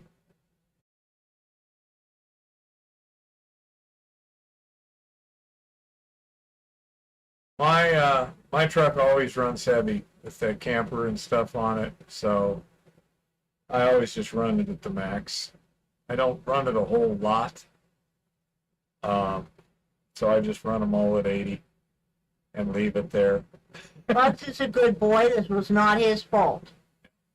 Yeah, I said I have no idea what did it. It's clearly physical damage to the tire. So I say we shall see what we shall see. I know that because it was so late when I got it pulled over, I say it was getting pretty darn wobbly and it was wrinkled. I know that tire is trashed. The sidewall has been demolished. Compromised. Yeah, compromise is better. Yeah. So that was that. In terms of getting a load, I mean, with Eva doing her digging on that dump, every time we've gone up to top of the hill the last, I don't know how many trips, never had any trouble bringing a full load back because whatever I didn't fill up, she had over at her place, you know? So I'm making progress on that dump. Yeah. I've made a lot of it go away. Yeah, I would say, I'm guessing she's moved 5 to 10 tons of material so far. Now that we've got the road snaked down there to where we can get the quad right there, make life easier. And I say so. We can do that. So next trip, I think I'll be up on the brown patch while she's down there doing her thing. And she likes those crystal clusters, you know. And there's some nice ones there. Yeah, I found some real beauties. High pressure wears out truck and trailers fast. Oh, okay. I understand what you're saying, Kodak. It's ideal, but I'm pretty much always loaded. What was the axle weights I did? Oh, good grief. Just barely. I think I was doing 4,500 on the front, 5,500 on the back, empty, so to speak. That's just the standard load. You know, I've just got a lot of stuff on there all the time. You know, that's why I had to beef up the springs in the back. Because, I say, it was somewhere 5,500, 6,000 pounds on the back axle, just the way I normally drive it down the street. So, yeah, that it's considered heavily loaded at all times. On the other hand, it doesn't give you great traction in the snow. But you have to engage the four-wheel drive if it's very slippery, because the front brakes are so much better than the rear brakes. It's not funny. So you need to make sure all the wheels slow down at the same speed. Well, Bugs is a good boy. Yep. Yeah. Anyhow, there's something else. I don't think so. I'm like, I'm working on a list of stuff for this wintertime to fix.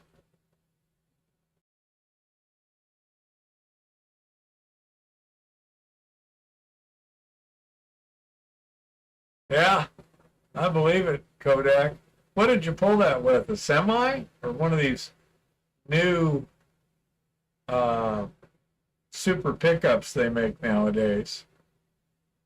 Because they've got to where some of these pickups have essentially almost semi truck engines and transmissions in them. So they're an amazing tow vehicle compared to what an old was. You know.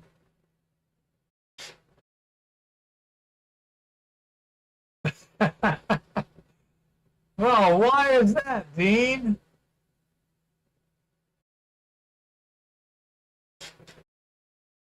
Yeah, avoiding scales. Yep. No, uh, the new pickup trucks just have, factory capabilities that are far beyond anything, 20, 30 years ago. Absolutely. The Cummins engines, Allison transmissions, things like that. It's amazing. I know, Lauren's silver pickup, it can haul a lot of weight on that trailer he's got. Uh, Our Bugs boy is very nice. Bugs is a good boy. in Quebec, rules of vehicles forbid towing more than the weight of the vehicle itself. Because even if it's got trailer brakes and things like that, I mean, clearly, Well, that's a little ridiculous. that wouldn't work for semi trucks. But I can see why other stuff could be reasonable. We saw one, was it heading to I think it was going down the freeway heading to the rally. We saw a guy who had guy with a big pickup truck with a fifth wheel. He had a fifth wheel towing a boat behind the fifth wheel. And it was a big boat, wasn't a little boat. Yeah. And I would presume that would require a commercial driver's license. No, last I checked, Shaggy, gold was at 24.72, so I wouldn't be surprised if it went over 25 on the overnight market. Yeah. There's usually quite a difference between us and Shanghai. Okay, Jean-Francois. As I say, it makes sense. Well, and as I say, this guy that we saw, he's towing a fifth wheel trailer plus a boat. And I would think that would require like a commercial license to do that. Pulling doubles, I'd think you'd need special training. Regular ball hitch. Okay, yeah, with a ball hitch especially. Yeah. That would make sense, Jean-Francois. Because you need to get a lot of the weight of the trailer onto the rear axle of the truck for stability. With a fifth wheel, that's easy. With a ball hitch, not so much.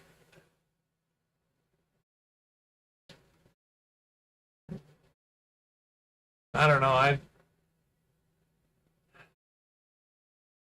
I prefer driving the smallest vehicle that does the job. And for that, say that little minivan does just fine. Oh.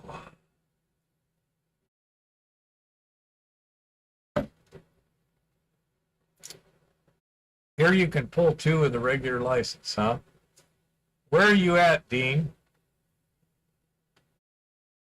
I presume the first one would be a fifth wheel and the next one would be whatever. But I would think if you had a ball hitch and a ball hitch, It'd be kind of weird.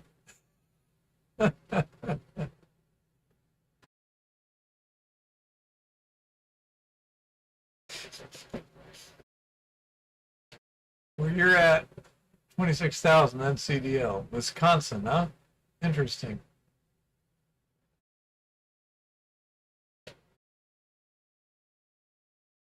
Oh,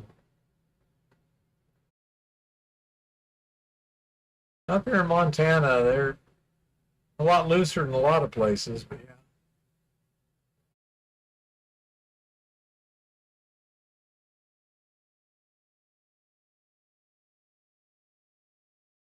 yeah.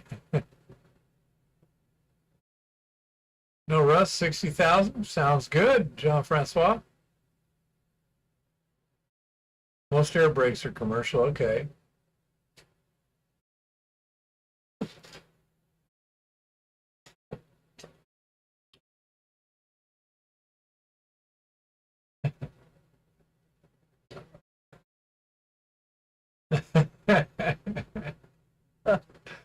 Yeah, I think that's a typo there, Jean Francois.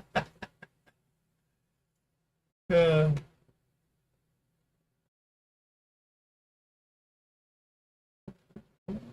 Yeah, I'd like to really have someone go through bugs one end to the other and fix it up nice, but that's gonna be like 10 G's if I have someone else do it. Uh, Well, Bugs is just happy and he wants to be able to roll. cool.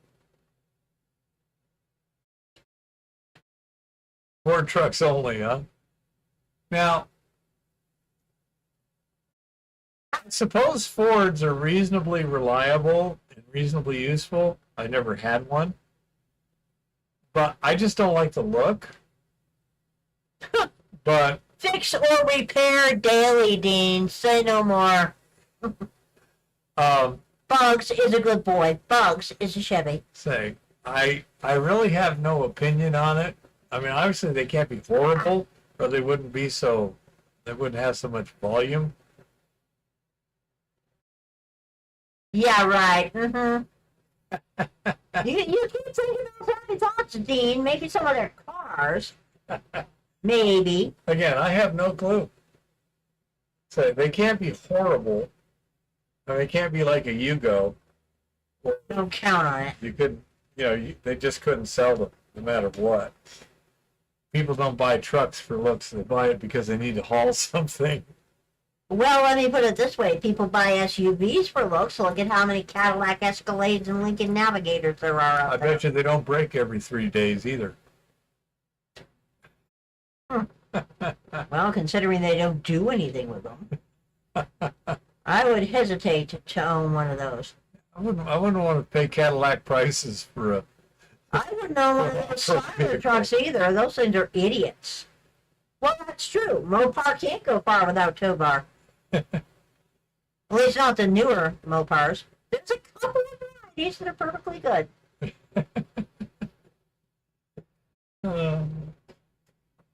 I don't know.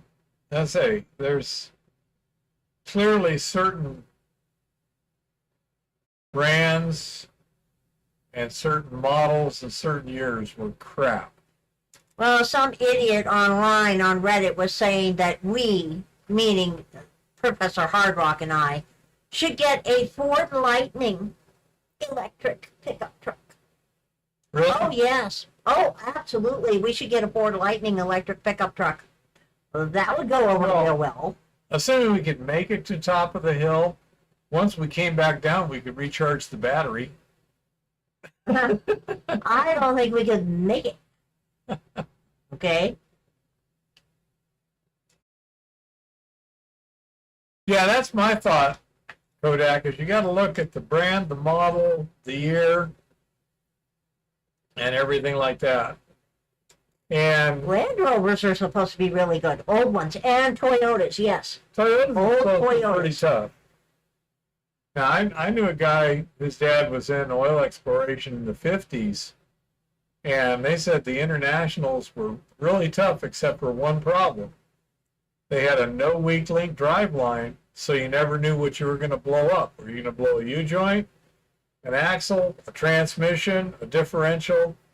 It was impossible to tell. So they went and they would literally take out the full floating axles, and right near the head, they'd machine an 1/8 of an inch groove in it so that if you broke anything, you're going to break the free floating axle, or you can just undo those 8 bolts, drag it out of there, and slap in a new one and keep going. When you're, 1,000 miles deep in the Congo, two weeks from civilization, you want it easily fixable, yeah?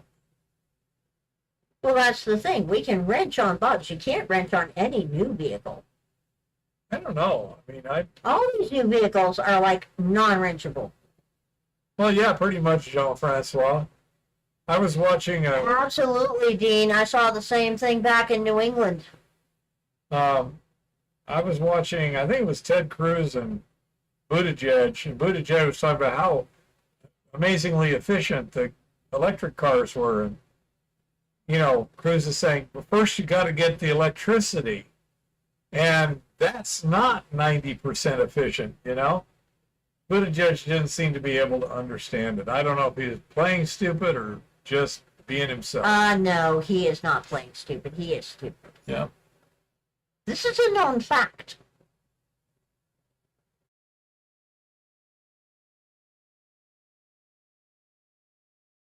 Yeah, 351 with Cleveland was pretty good.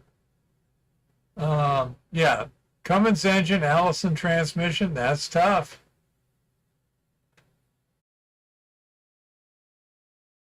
That's the only good point about Desert Gary, is vehicles last forever. Hey, Mr. Virtue. Hi, Mr. Virtue. If you got any mining questions, please ask. Yeah.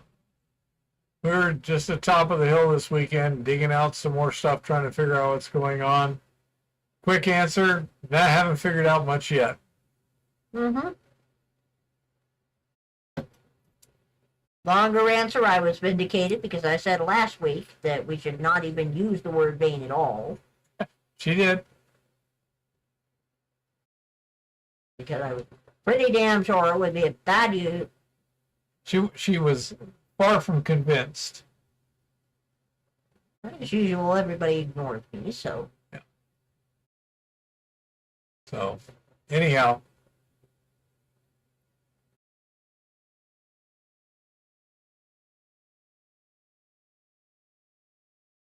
They wouldn't go through those rocks, honey bunny. Even a bobcat mounted one would have trouble. Yeah,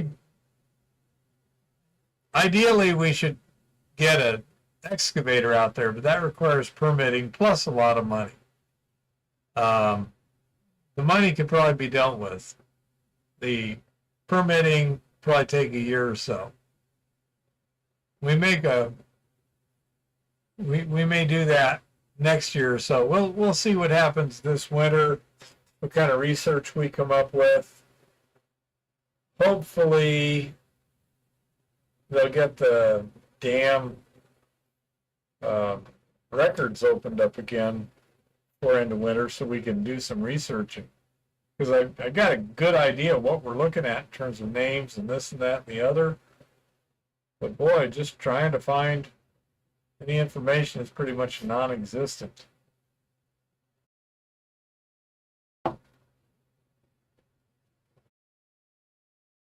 Not pretty much, honey bunny.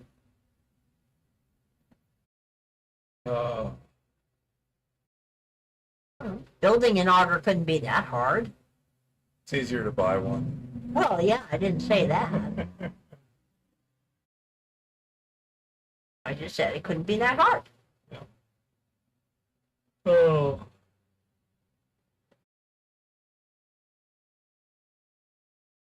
Yep, that's right, honey bunny. Again, you need a machinery mounted thing. Either that or go to a small diameter, which wouldn't do much good. The excavator's the tool that we could really use out there. There's a lot of questions I think we can answer with an excavator in a hurry. I wish. Well, we might. We shall see what we shall see. We can certainly get it there. What the heck is this on the screen here? Huh. Nothing. It's weird. Really? From your side? Oh, Oh, I'm it not goes seeing a up. darn thing. Okay. Just a Yeah, little darker patch there. I'm not seeing anything. Yeah, there's an optical delusion that when you're looking at the white text, it makes a strange dark shadow. If you were digging soils, like if you were looking for placer or something, the answer is yes. Oh, we're supposed to have aurora tonight again, John? What kind of weather we got out here? I hope we have better weather tonight. I don't know. Look like smoke. I don't think we do. Smoke. Yeah, unfortunately, people were talking about aurora all the way down to Texas the other night, and I've seen glorious pictures all over Reddit, but we had clouds up at top of the hill, which would have been the perfect location to see aurora, but oh no. Yeah, an auger has trouble going through cobbles and stuff like that, Shaggy. It works well on soils. I mean, I don't think we're going to see him tonight.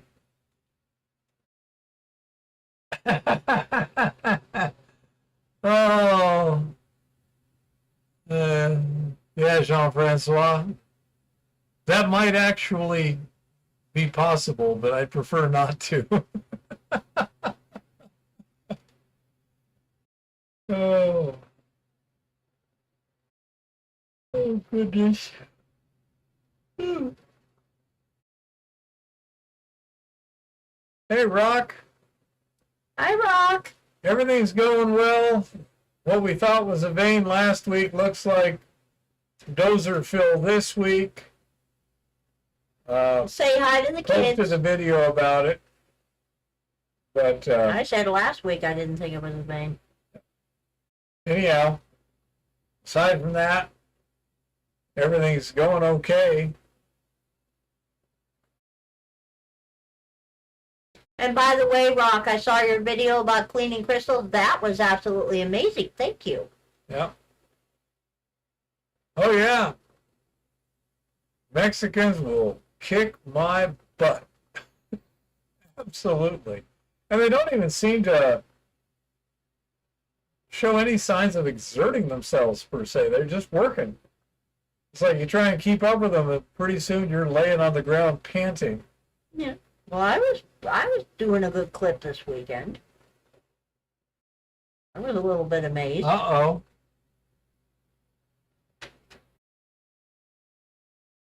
Huh. That's a little bit crazier.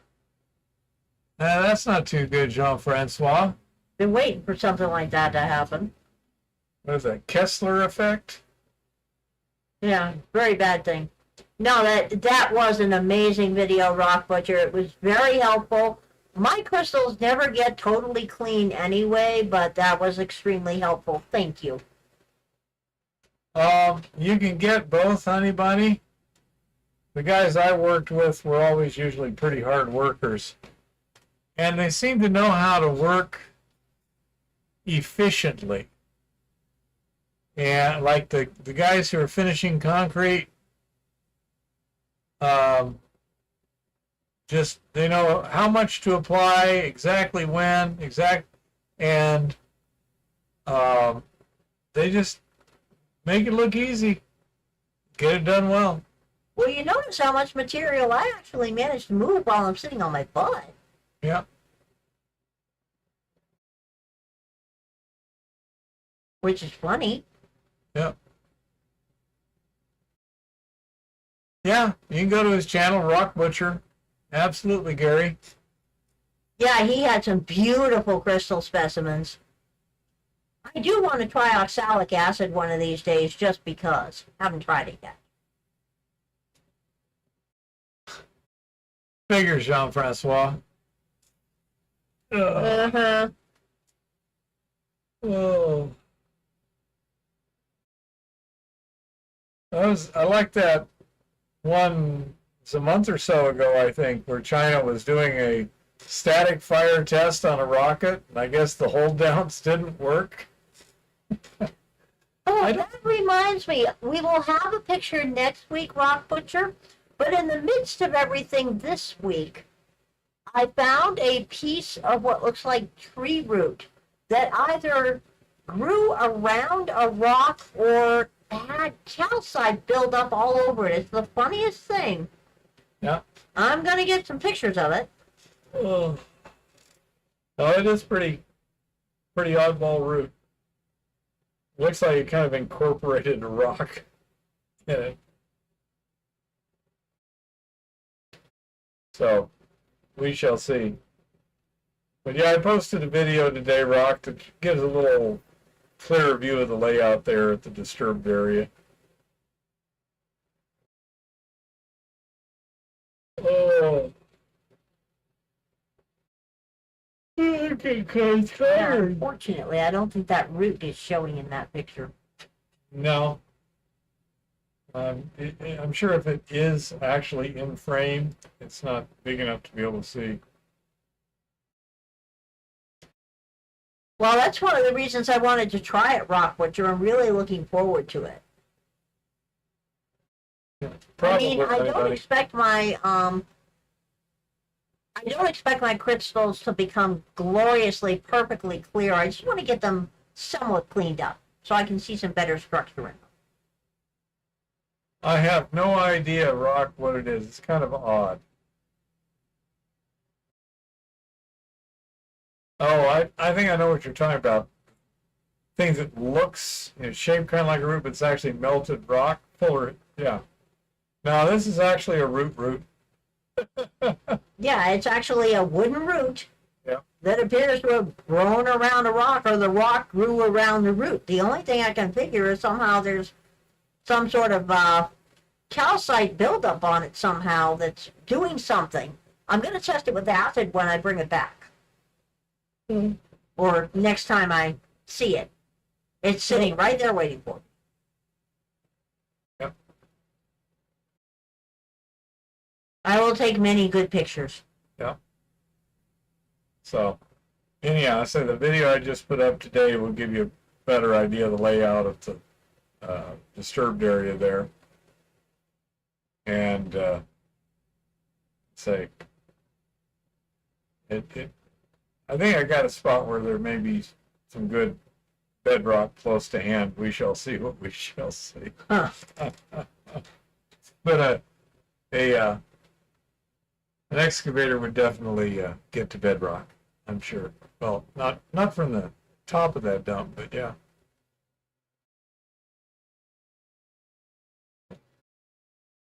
Oh. So how's life treating you, Rock?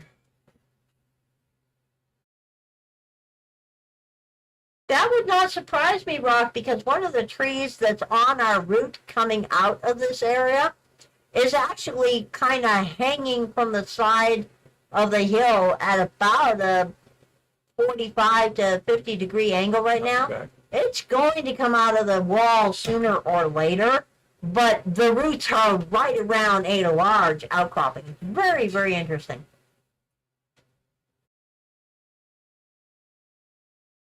So we shall see what happens. He will be right back. But I will bring that thing home. I will test it with acid in the field to find out whether it's calcite or something and get a bunch of good pictures. Because it is a really interesting looking thing.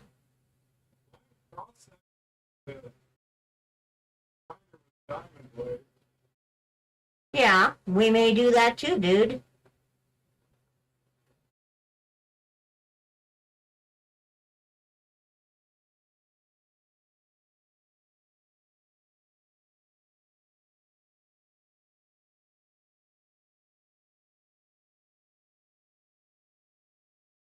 I mean, I'm gonna do a few things to it because it's interesting.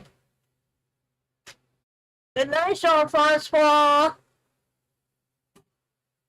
Wow. Yeah. I certainly wouldn't. I'm enjoying being out and doing a bunch of stuff. So,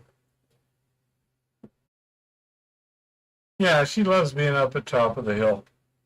Really does. Take care, Jean-Francois. good Have a night, safe Jean week. Francois. Hope you're feeling better. So, anyhow, are you about ready, little one? Or? I'm not doing anything for I had Oh. before. Oh. I have not had a chance to research one. Okay. Well, I'm getting kind of tired, so maybe we ought to call it a night here. Anyone else got some interesting questions or subjects or anything? Yeah, honey bunny, but if he caught you, then what he would do? You bite and scratch, I'll bet.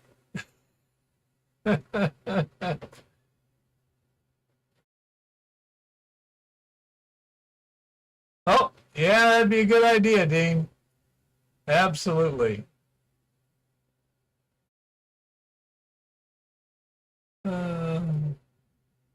Okay, everybody, if nobody's got anything else, Later. I'll Good call it a night, night here. Kodak. Good night, Some, Shaggy. happy prospecting and keep it